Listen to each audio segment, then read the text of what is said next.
Hola oyentes y lectores, bienvenidos a Medianoche en Main, capítulo 34. Este es el podcast de Martes Ataca que dedicamos a las obras de Stephen King. Mi nombre es Lucía y me acompaña Andrés. Hola Lu y hola a todos los que están del otro lado. Estamos nuevamente aquí en Martes Ataca, listos para hablar de una novela de nuestro amigo Stephen King. Sí, hoy nos toca The Dead Zone, de 1979. Así es. Estamos, como siempre decimos, en este tercer volumen de Medianoche en Main, donde nos enfocamos en ciertas obras que no son clásicos, pero son para nosotros, están siendo importantes y destacadas. Y son relevantes para King persona. Sí, generalmente los llamamos esos otros clásicos porque quizás no resultan tan icónicos en la cultura popular, algunos porque son recientes y otros, como este caso, no dejaron un imaginario visual memorable, pero que sí son novelas importantes en su bibliografía. Y precisamente este es el caso de una novela que yo leí hace mucho tiempo, más de 20 años, de la cual tenía un recuerdo bastante distorsionado. Si querés contar un poco tu experiencia de lectura, que es más reciente, así yo después me extiendo hablando sobre la mía. Antes que nada, es interesante resaltar esto que vos decías, que es una novela que no tuvo, sí tuvo un impacto, pero no se mantuvo en el tiempo y volvió a tener un impacto hace no muchos años cuando sucedió algo parecido a lo que pasa en la novela. Similar al suceso con The Stand. Apenas entramos en etapa de full pandemia en el mundo, todos le escribían a King, che, ¿esto es como The Stand? No, amigos, no es como The Stand. Pero La Zona Muerta tiene algunas similitudes con la realidad. Este libro lo leí hace relativamente poco. Ya había visto la película hace varios años, cuando tuve una breve etapa de Cronenberg, donde vi un montón de películas de dicho director.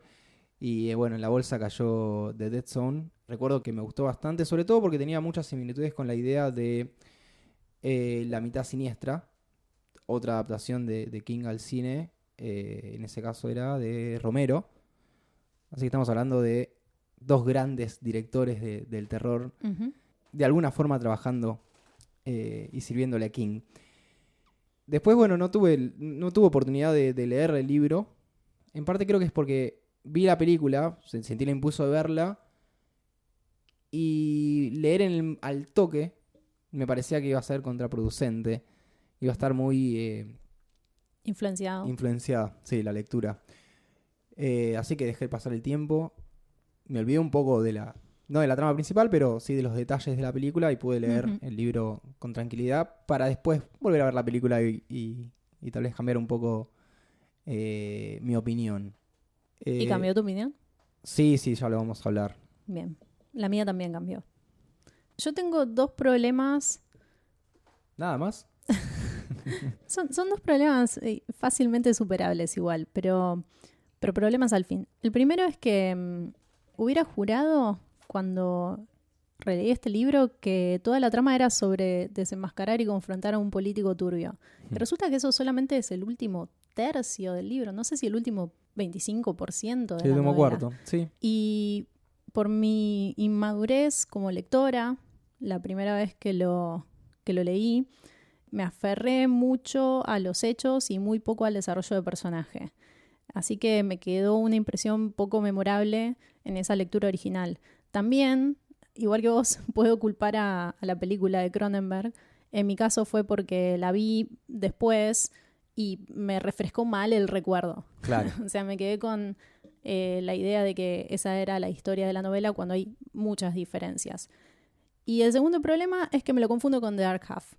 Las dos tienen protagonistas varones a quienes les pasa algo en el cerebro, básicamente, además de tener un título muy, pero muy similar. Sí. Así que si en algún punto decimos The Dark Half, asuman que decimos The Dead Zone. Así Andrés no lo tiene que editar. O sea, hacemos un mashup. Yo a veces pienso en vez de La Zona Muerta, La Mitad Muerta. La Zona Oscura. La Zona Oscura. Está bien, son todos válidos y están por ahí. Y ambas novelas también hacen alusión a El extraño caso de Dr. Jekyll y Mr. Hyde, de Robert Louis Stevenson, que es una referencia tirando a como un hacha, y eso hace que también se me genere confusión entre los argumentos, aunque sé en mi corazón que The Dark Half es una de mis favoritas por los motivos que ya mencioné en el capítulo 7 de este podcast. A pesar de esto, en la relectura reciente, redescubrí una novela muy sensible con un protagonista héroe / mártir que enfrenta una serie de situaciones y decisiones bastante tristes.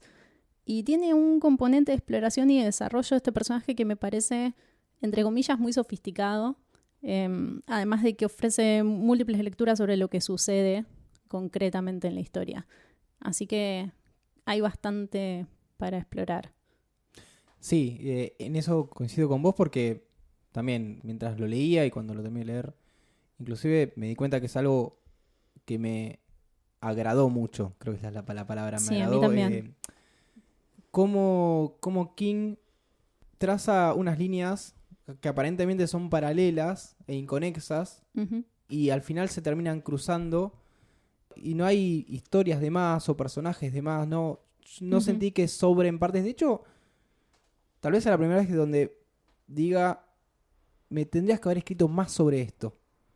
Necesitaba más páginas sobre algunas secciones y esta vez no lo hizo. Esta vez no se excedió. No recuerdo ninguna meseta. No sé si a vos te pasó o no. No, para nada. Y estamos hablando de una novela que tiene su primer mitad con el protagonista en coma. Para lograr que sea interesante lo que pasa ahí, ahora lo vamos a charlar, hay una destreza, ¿no? Sí. Narrativa. Y lo que sucede también construye para más adelante. Así que estoy de acuerdo. Para mí es uno de sus libros más ajustados, al que no le sobra en absoluto. Y yo opino que no le falta. O sea, estoy satisfecha con la cantidad de información que me da y también creo que es intencional para que después se pueda expandir post lectura. Sí, creo que da la sensación de que todo lo que tiene para decir está escrito, Uh-huh. pero escribe muchísimo entre líneas. Tal cual. Es eso. ¿Querés que, bueno, como siempre, vamos a hacer un análisis libre del libro? Uh-huh. No vamos a recortar nada, así que si no lo leyeron y lo quieren leer, sobre todo, vayan. Se los recomendamos, se lo podemos decir. Si no, bueno, acá seguimos hablando Con spoilers. con spoilers de La Zona Muerta. Contemos la sinopsis. La Zona Muerta en un principio nos narra dos sucesos inconexos que finalmente se van a vincular. En el primero tenemos a un niño que se da un golpe en la cabeza en una pista de hielo y empieza a tener esporádicas premoniciones. Y por otro lado, se nos presenta un vendedor ambulante de Biblias con pensamientos y acciones un tanto oscuras que termina matando a un perro o golpeando a una mujer. Es un prólogo bastante interesante porque es lo que decía antes, son como dos historias bastante contrapuestas. De esta forma vamos a conocer la historia por un lado de John Smith, que es un profesor de literatura que tiene un accidente automovilístico que lo deja en coma, como nos anticipó Lu. Y este suceso le termina despertando un poder psíquico a través del cual puede previsualizar momentos trágicos de las personas con las que entra en contacto físico. Y por otro lado nos vamos enterando del ascenso político de Greg Stilson, alguien considerado un forastero, un outsider, que se va colando y ganando posición y poder político a través de ciertas excentricidades y chantajes. Estos son los dos personajes que se van a encontrar al final de la novela. Así es, los antagonistas. Vamos a empezar por lo más falopa. ¿Cuál es la explicación científica de esto que le pasa a John Smith? El nombre de este personaje es la nada misma. Sí, es Me como que se llama, molesta es Juan decirlo. Pérez. Es Juan Pérez. Sí, es nadie. Igual creo que obviamente es intencional, porque él tiene que representar lo más mundano y aburrido posible.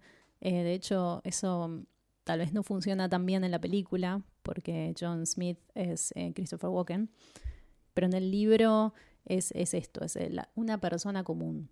Y hay una explicación de lo que sucede para que esta persona que tuvo un accidente de niño y luego un accidente de adulto tenga poderes psíquicos. Es la siguiente, la voy a citar porque no tiene sentido parafrasearlo. Una parte del cerebro de John Smith ha sufrido una lesión irreparable. Una parte muy pequeña, pero todas pueden ser vitales. Él la denomina su zona muerta y aparentemente allí estaban almacenados algunos recuerdos residuales. Todos esos recuerdos borrados parecen formar parte de un conjunto, el de los nombres de calles, caminos y carreteras. Acá hago una elipsis. Compensando esta pérdida, otra parte minúscula del cerebro de John Smith parece haber despertado, un sector del encéfalo situado dentro del lóbulo parietal. Esta es una de las zonas muy rugosas del cerebro, anterior, entre comillas, o pensante. Bien, anda a chequearlo. O sea, pero esto es lo que nos dice el libro. Básicamente, él tiene un sexto sentido. Sí, tiene una habilidad, tiene un don. Algo le pasa cuando se golpea la cabeza y por eso nos hace pensar tanto en la mitad siniestra. Es alguien que tiene algo en el cerebro. Sí. Buscar la racionalidad en esta explicación me parece el enfoque más aburrido de Dead Zone. Y acá me gustaría decir cuál es el tema central de la novela, por lo menos en mi opinión, que es la disputa entre el azar y el destino. John Smith tiene un accidente que le da este poder y constantemente se da una puja entre diferentes personajes que toman una u otra postura con respecto a él y a esta agonía que le produce el don, que también es una maldición. Todo lo que vamos a hablar gira en torno a esto. ¿Es un regalo de Dios? ¿Tiene una misión? ¿O es una coincidencia? Sí, esto que le pasa a él le podría haber pasado a otra persona o no. O si él estaba predestinado, Dios o cualquiera deidad o ser superior dijo, bueno, no, vos te tenés que golpear en la cabeza, así como te pasó de niño, y en un momento te va a pasar un poco más fuerte para que puedas cumplir algún tipo de misión en el plano terrenal. Uh-huh. Y yo creo que uno de los temas principales es el poder en sí. Uh-huh. En el caso de John, en este poder psíquico, y del lado de Greg Stilson es el anhelo de tener poder, de tener más fuerza, de poder mover a las masas y llegar lo más alto posible. Entonces tenemos por un lado un personaje que tiene un poder impuesto y otro que lo quiere lograr. Uno lo anhela, otro en parte lo empieza a aborrecer y lo sufre un montón. Uh-huh. Y la misión final es que uno no pueda llegar a tener ese poder. Que uno de los personajes no lo logre. Sí, son un reflejo y a la vez son incompatibles. Y está bueno que nos vayamos planteando de si alguno de los dos es válido. Si esto es realmente el bien y el mal, como... Sí, este capítulo va a terminar a las piñas. Porque se nos plantea un poco así, el bueno y el malo.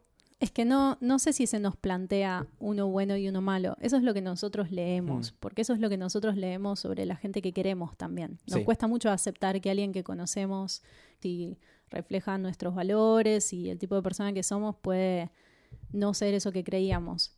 Creo que juega mucho con esa confianza que uno deposita en John Smith como protagonista. Hay algo que me gusta mucho de Dead Zone y es el desarrollo de los personajes al comienzo y durante todo el tiempo que John Smith está en coma. Esos personajes son su exnovia, que al momento del accidente es su novia, pero inevitablemente el tiempo pasa y ella sigue su vida, y sus padres. Dijimos que son 4 años que está en coma, que es 4 años y medio. Una barbaridad. Sí. Y me gusta cómo está narrado porque King anticipa ese poder de clarividencia, ya sea real o no, durante el tiempo que Johnny permanece en coma. Porque mientras el protagonista duerme, él va narrando los hechos históricos, globales y personales al mismo nivel, como si fuera una percepción en la que todo sucede al mismo tiempo. Y el mundo de las vidas de los demás personajes avanzan y cambian mientras John permanece estático sin enterarse siquiera. Pero cuando él se despierta, tiene esta capacidad de adelantarse a los hechos y de recuperar esa agencia que perdió durante el tiempo que estuvo dormido, mientras, por el contrario, son los demás quienes se mantienen ignorantes del contexto y, entre comillas, pierden poder. Acá surge de nuevo esto que vos decías, de que el poder es un tema central en Dead Zone. Y también en relación a esto se desprende esta exploración de cuánta humanidad le queda a John Smith ahora que es una normal, que es una abominación, como le dice ese policía que le ayuda. Es una vaca de 2 cabezas que vio una vez en la feria, ¿no? Es un freak. Los personajes que mencioné antes, incluyendo el último alumno que él tiene, son esos cables a tierras que lo mantienen cuerdo, pero los vínculos a lo largo del libro se van deteriorando y John Smith se deja llevar por esta supuesta misión ante Dios que fomenta tanto su madre. Sí, en un momento él siente que se tiene que alejar de toda esa gente, del mundo que se fue armando, que fue tomando distintas formas. No es que sea una persona solitaria, sino que se ve obligada a vivir en soledad y un tanto recluido porque se le va un poco de las manos este poder que tiene y buscan convencerse de que efectivamente tiene una misión y tiene un fin para su vida. Sí, ahí diste en un punto clave. Yo también creo que él se autoconvence. Pero a la vez le pasan cosas que lo llevan hasta ese punto. Porque en un principio John Smith tiene visiones sobre las personas que lo rodean, en principio la gente en el hospital, a quienes les avisa sobre información que no conocen de sus familias, incendios, accidentes y demás. Después la gente empieza a acudir a él, la policía acude a él para resolver un asesinato, que es una subtrama que King va contando de a puchitos, y creo que es lo que llega a la conclusión para el protagonista de que su poder es valioso y él puede hacer una diferencia. No me parece que esa subtrama del asesino serial sea un detalle de color, sino No, que es para lo nada. que finalmente a él lo da vuelta. Y es a partir de ese momento en que identifica al asesino que se obsesiona con buscar esta figura dentro del ámbito político. Entonces se ve una evolución entre sus primeras reacciones ante esta solución de problemas más pequeños y buscar evitar literalmente la Tercera Guerra Mundial, ¿no? Mm. Acá es cuando aparece este personaje que, al igual que otros, vamos viendo pequeños bocaditos de quiénes son, que es Greg Stilson, este devenido vendedor de Biblias y pseudo comerciante en político.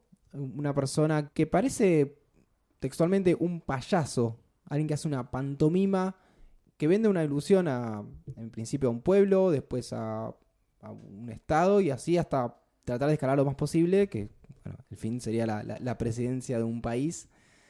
Sí, eso para los personajes, pero para el lector es, en esencia, un archivillano malo, malísimo. Sí, bueno, King lo plantea al principio cuando te lo narra matando un perro, que es lo que no hay que hacer. Es como, no, puedes No hacer entres cualquier ahí. cosa, pero matar a un perro es lo peor que puede pasar, es lo más deshumanizante. Recibió muchas cartas por eso.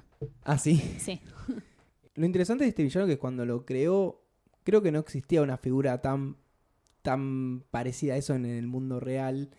Obviamente King hace no sé si es una premonición, pero ata cabos. Como, bueno, yo creo que si se dan ciertos elementos, Sí.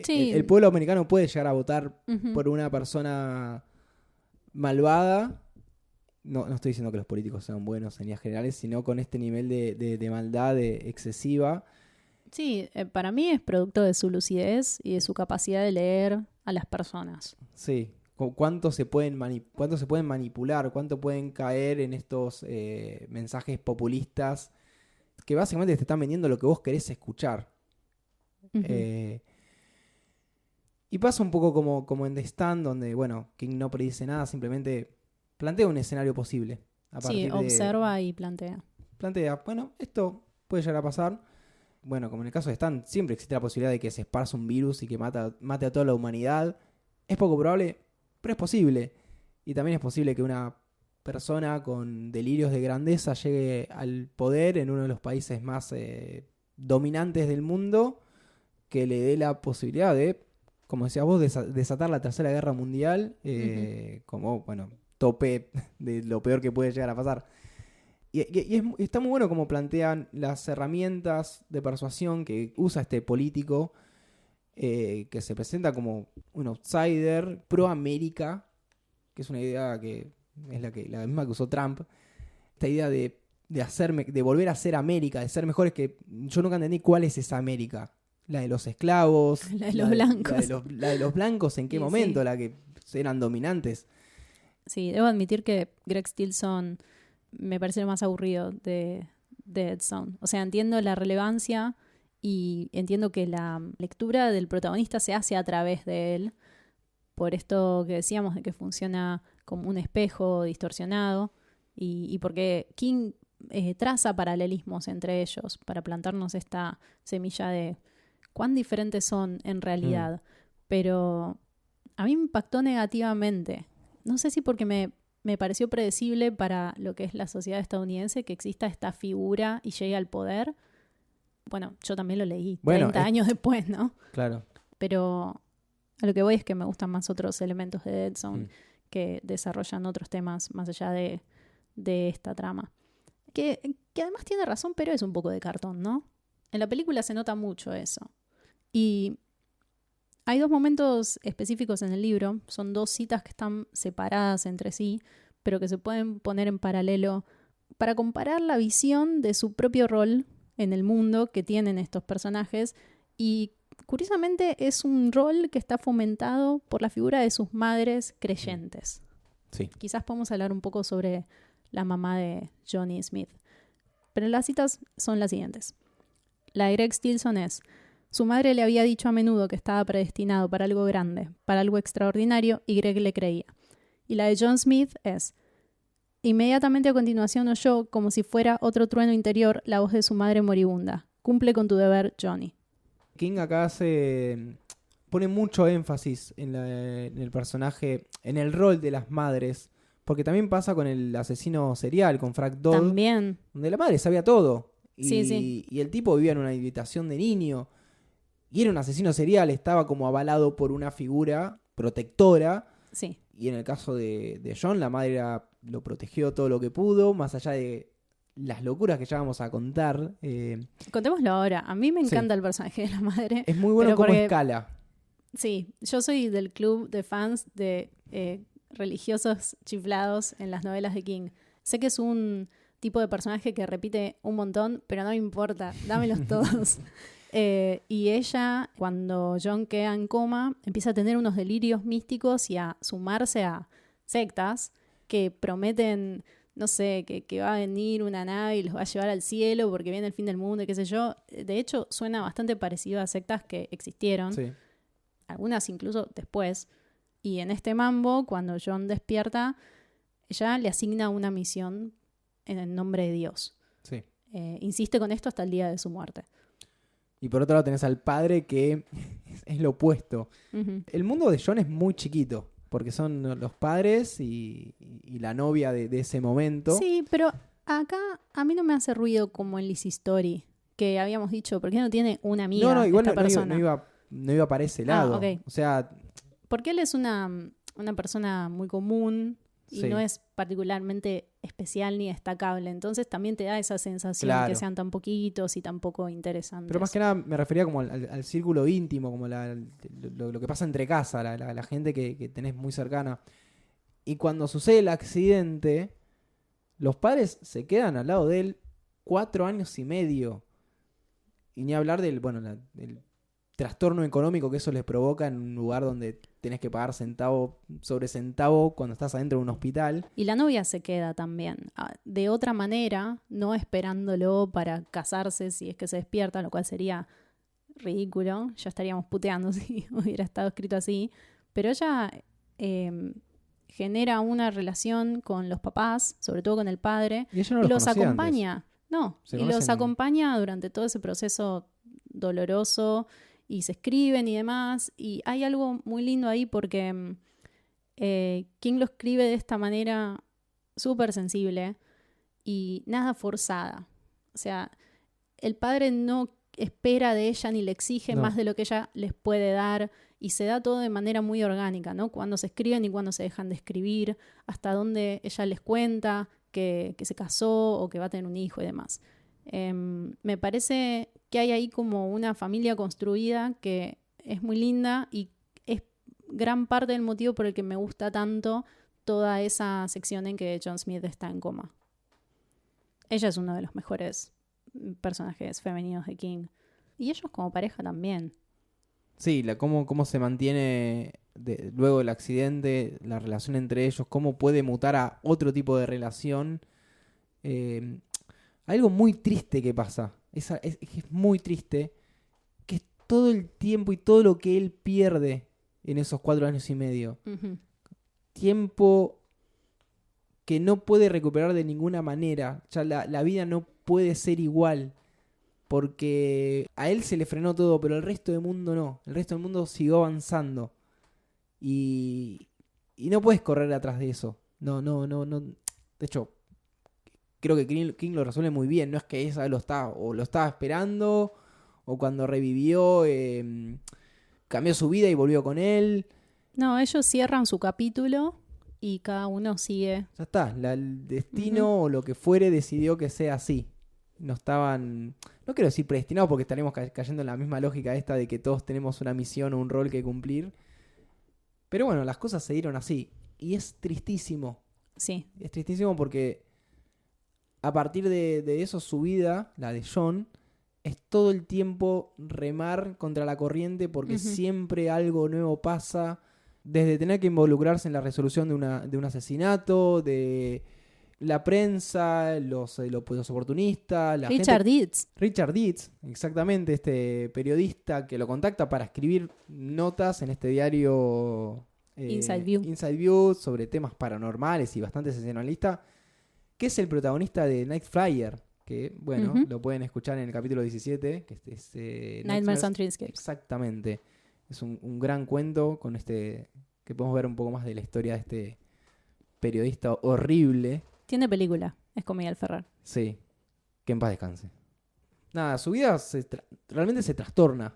Y no tiene forma de seguir adelante. De hecho, cuando se va a vivir a otro lugar y conseguir trabajo, porque no puede seguir siendo docente, no lo toman.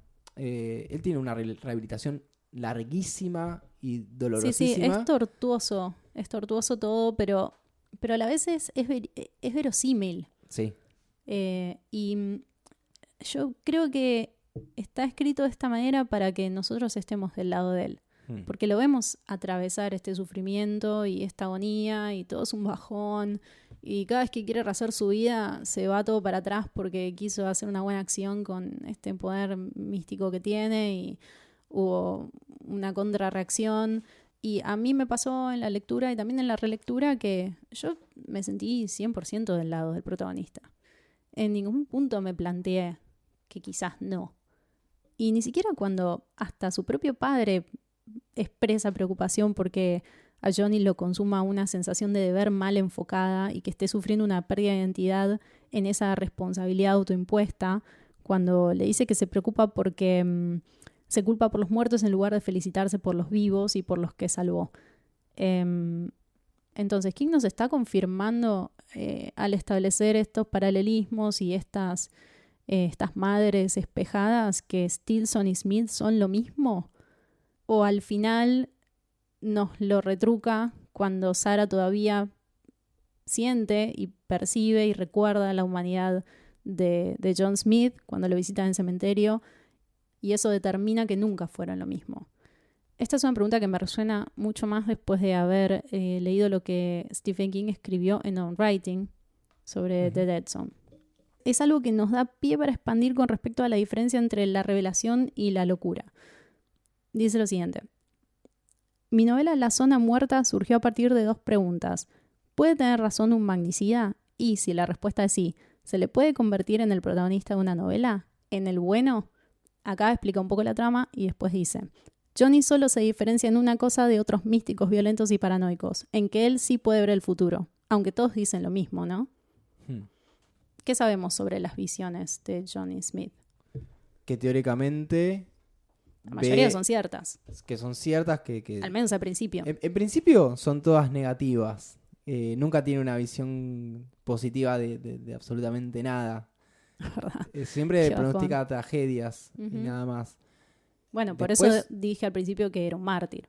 Claro, termina siendo una maldición. Y es lógico que su madre cristiana lo asocia directamente con Dios y con esto de la misión, porque todo tiene mucho que ver con el sacrificio y con lo negativo y con la culpa, etc. De hecho, para terminar de enmarcar esta idea de la religión, si pensás la vida de John Smith, es un vía crucis.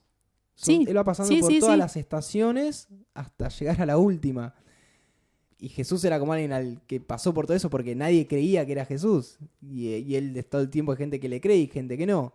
Entonces tiene un poco vida de Jesús o de santo. Y muere por nosotros. Y muere por el mundo. Por el pecado de haber votado, de poder llegar a votar a esa persona. Retomando, en un principio tenemos la idea de que lo que él ve es lo correcto, es cierto, es chequeable. Hay pruebas. Pero confiamos mucho a lo largo de la historia que él tiene razón o que lo que está viendo... Sí, pero es una trampa, porque la novela es muy clara con respecto al deterioro progresivo del personaje, físico, mental, emocional, y también de las presiones que recibe con respecto a ser este monstruo o farsante o ángel del cielo. Se discute constantemente si su poder es un regalo o una aberración. Y también, así como su madre lo sitúa como soldado de Dios, otros le dicen Dios es un lunático. Sí. Si te hizo esto, es un sádico. Entonces, no todas las visiones de John Smith a lo largo de la novela tienen por qué ser verídicas o estar bien interpretadas por él mismo, sobre todo a medida que se acerca al final.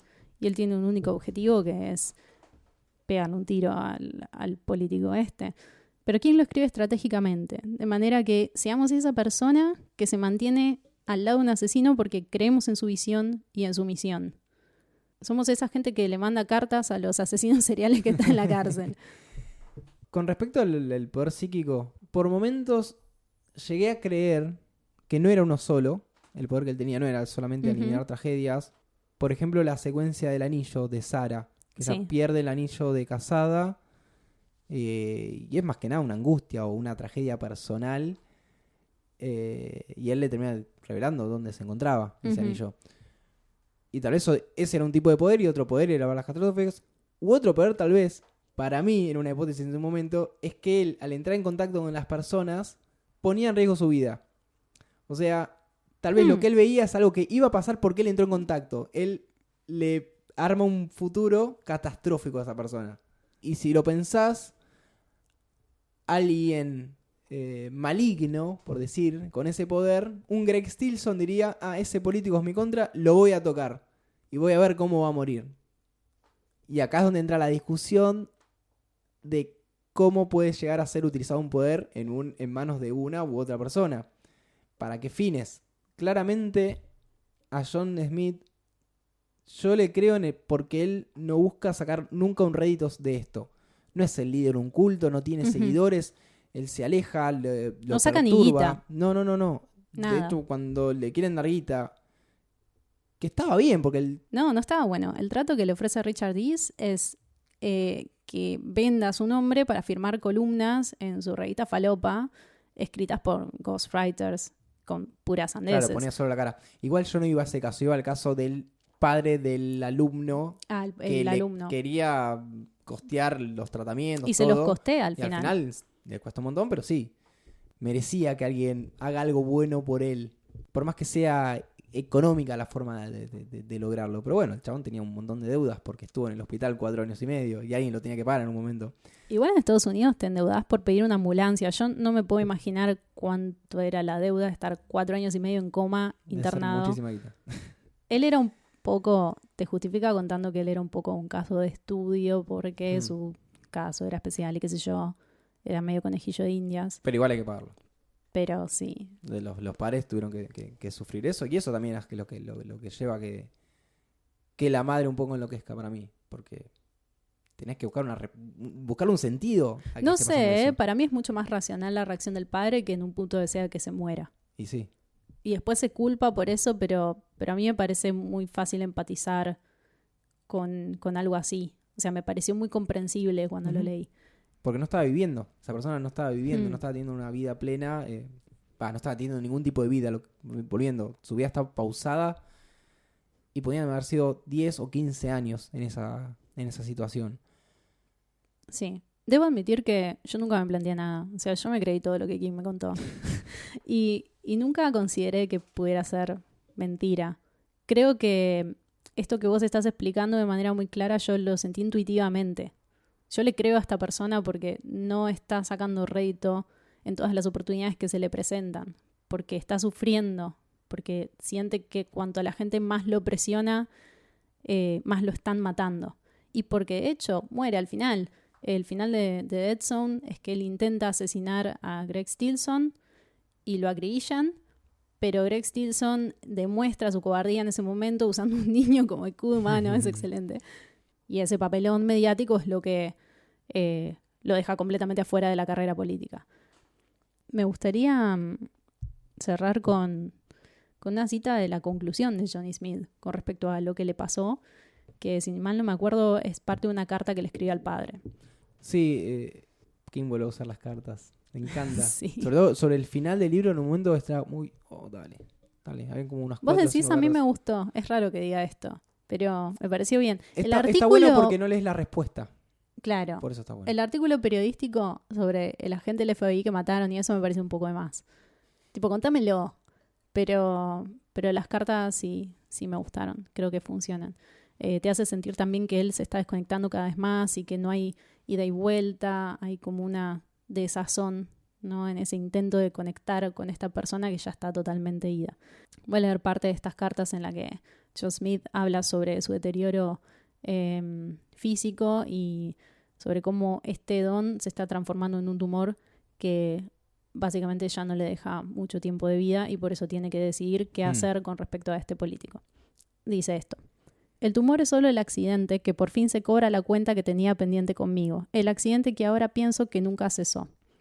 Acá hago una elipsis. Dios, el destino, la providencia, el sino, como quiera llamarlo, parece haber estirado su mano firme e inapelable para volver a nivelar los platillos de la balanza. Quizá debería haber muerto en aquel accidente de auto o incluso antes, aquel día en el runaround. Y pienso que cuando haga lo que debo hacer, los platillos volverán a equilibrarse por completo. Delirio místico, sacrificio por la humanidad. Cada uno puede hacer su lectura de eso. Yo estoy a favor. Yo sería del clan Manson. Sí. A Sí, mí me pero- recluta cualquiera con un mínimo de Bueno, pero de en este verosimilitud. caso demostraba también el poder que tenía.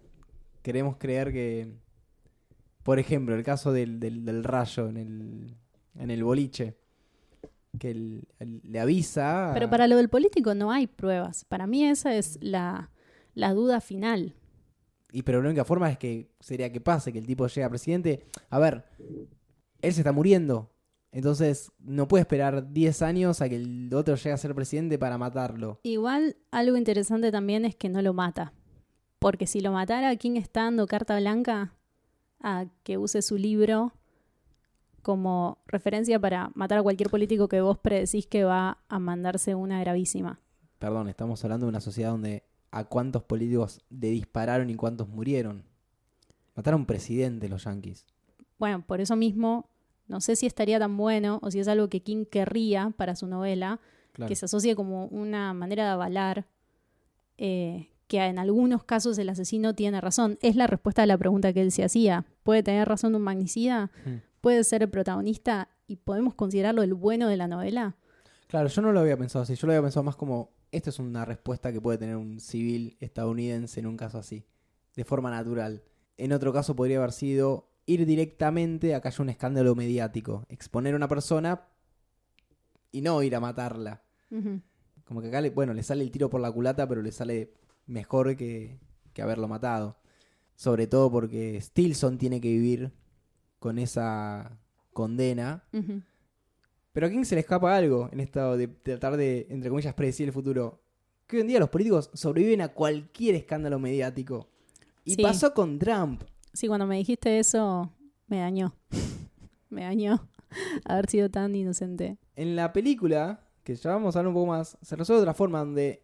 Ahora vamos a hablar. O Bueno, sea, ahora a vamos a menos hablar. que tengas algo más para decir sobre la novela, yo estoy para pasar a la película. No, creo que abarcamos bastante.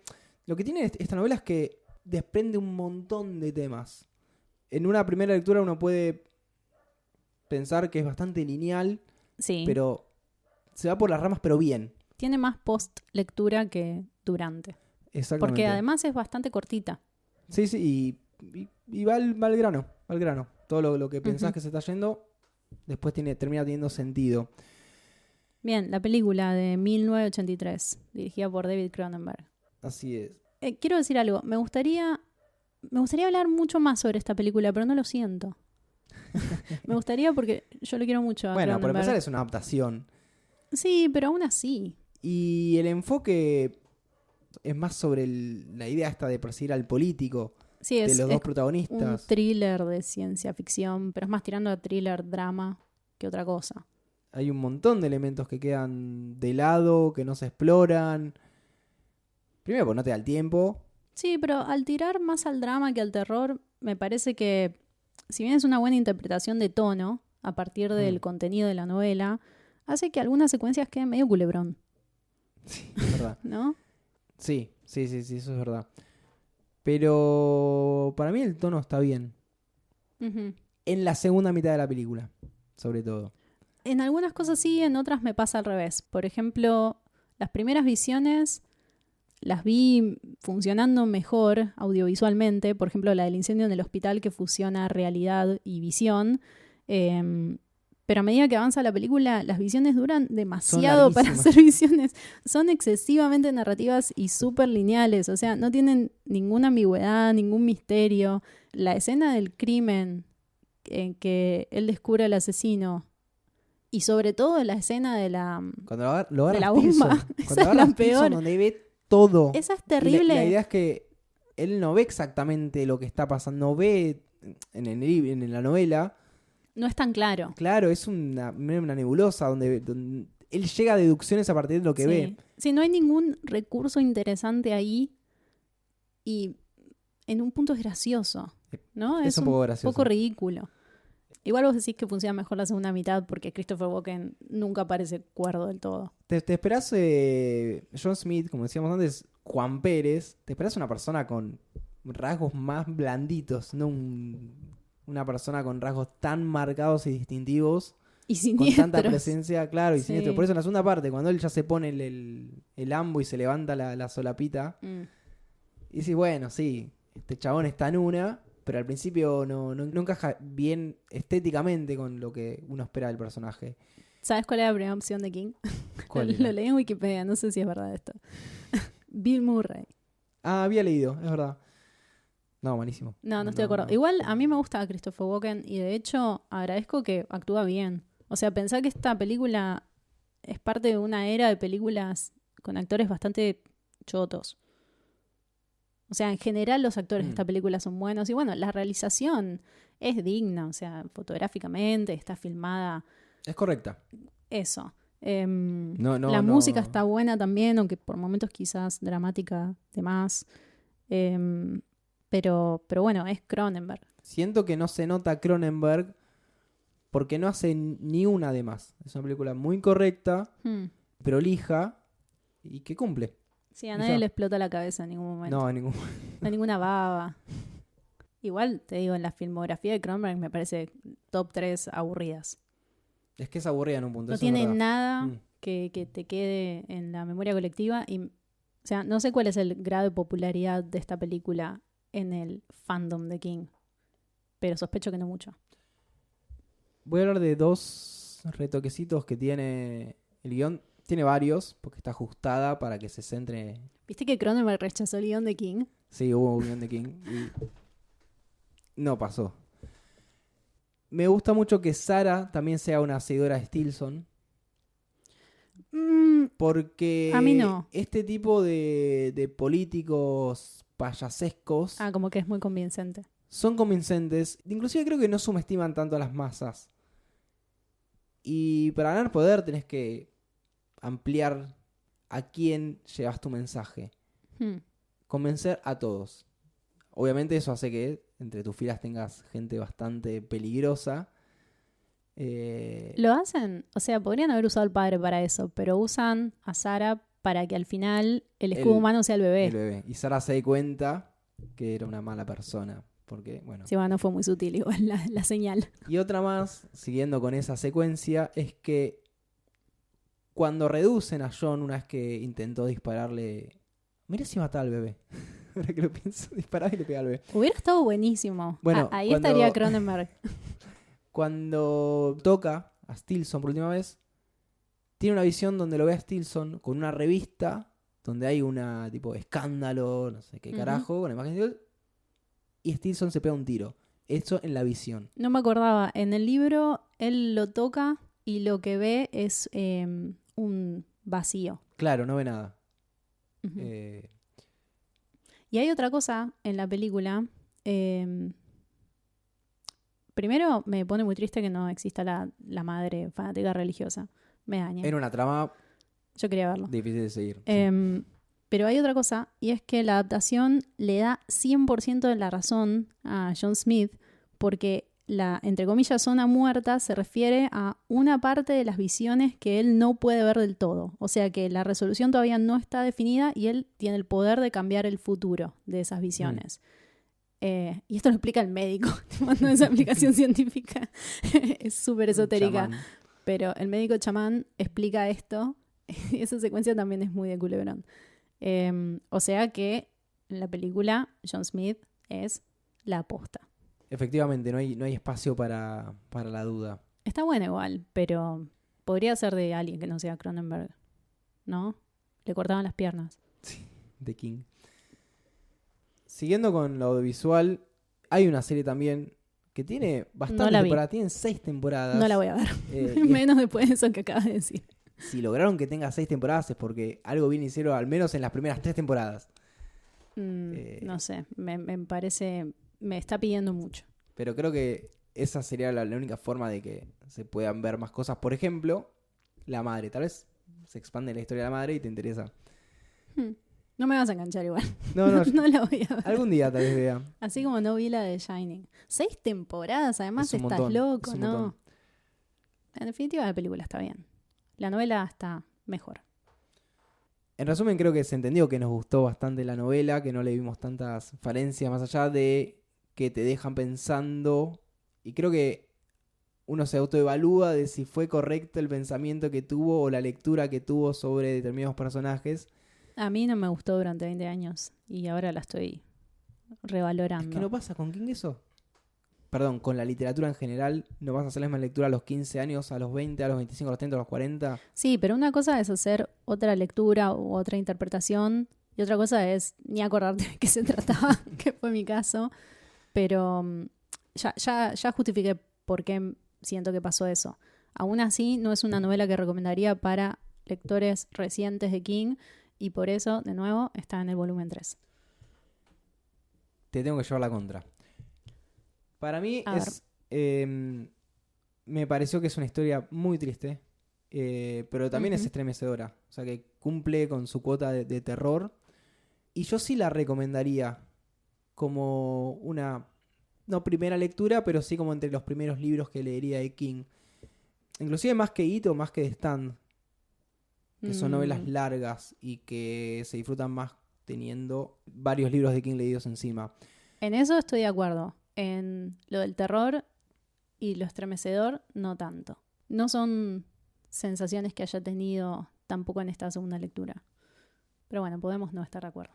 Sí, y nos puede gustar por distintas razones. Yo creo que lo recomendaría porque tiene muchos elementos de King en una novela no necesariamente larga. O sea, tenés esta idea de los poderes psíquicos, tiene un poco de thriller, te mente el contexto histórico, que aquí es un recurso que uso muchísimo. Hay sectas. Parece un popurrí, pero no pierde nunca el eje. Y eso es lo que más valoro de esta novela. Y por eso creo que podría ser uno de los, no sé, tal vez el tercer o cuarto libro que uno lea de King. Me parece válida tu opinión. Me encanta que te hayas puesto la camiseta de Dead Zone, así como yo me había puesto la de Tommy Knockers.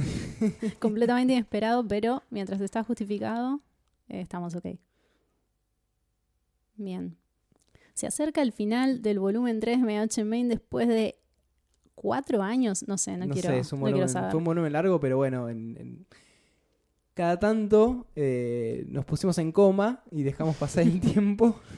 Los que escuchan de golpe los capítulos no se dan cuenta tal vez de ese bache, pero los que siguen capítulo a capítulo... Esto es como una novela gráfica que te lleva 10 años hacerla y después la leen en 20 minutos y te querés morir. Puta madre. Sí, pero bueno, es lo que hay. Es así. Quiero aprovechar este espacio final para mandarle un saludo a Claudio Sanso, que nos recomendó en su emisión radial conocida como Almacén de Discos, que pueden escuchar en dinamo.com, el Bebe Sanso, que es un oyente también de este podcast que a nosotros nos orgullece mucho. Así que nada, aprovechamos, le mandamos un abrazo. Tal vez escuche esto en algún momento y diga, me nombraron. No sería la primera vez. Aprovecho para decir que yo soy muy fan de Almacén de Discos. Sí, Así que sigan su ejemplo y si les gusta, escuchan este podcast y lo siguen, recomiéndenlo, compártanlo. Nos encuentran sobre todo en Spotify, que es probablemente donde estén, donde ahora están la mayoría.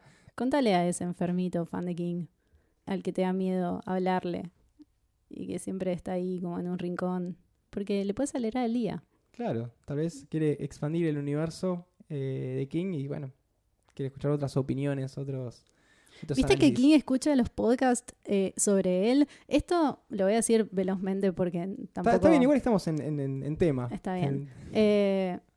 Salió un episodio de Kingcast en el Ajá. que está Stephen King y ahí cuenta que él escucha ese podcast y otro que se llama Losers Club.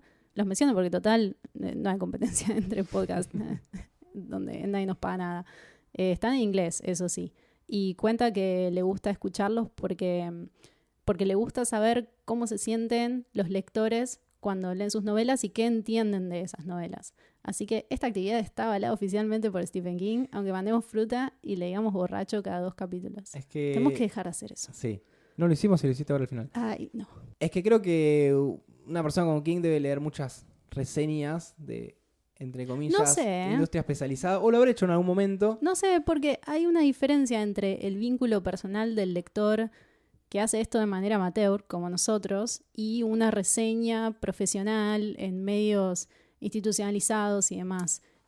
Hay algo en la intimidad de la experiencia que lo debe atraer a los podcasts. Es que iba a eso. Tal vez el tipo que escribe la reseña un poco piensa, esto eventualmente lo va a leer King, pero 2 personas, 3, 4 grabando un podcast, lo último que van a pensar es esto lo va a escuchar King. Olvídate, jamás. Y creo que eso lo hizo más interesante que él diga que cada tanto escucha lo que dicen y se puede meter en esa intimidad donde nadie lo está esperando.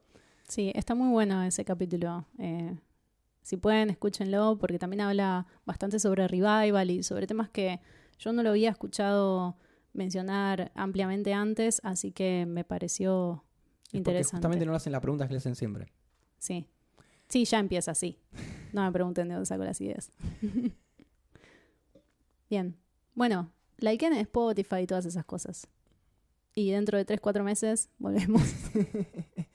El último El último... capítulo de este volumen. Sí, se viene la última novela del volumen 3 de Medianoche en Maine, los otros clásicos de Stephen King. Y después, el futuro no está escrito, como dice Joe Strummer. Este fue el capítulo 34 de Medianoche en Maine.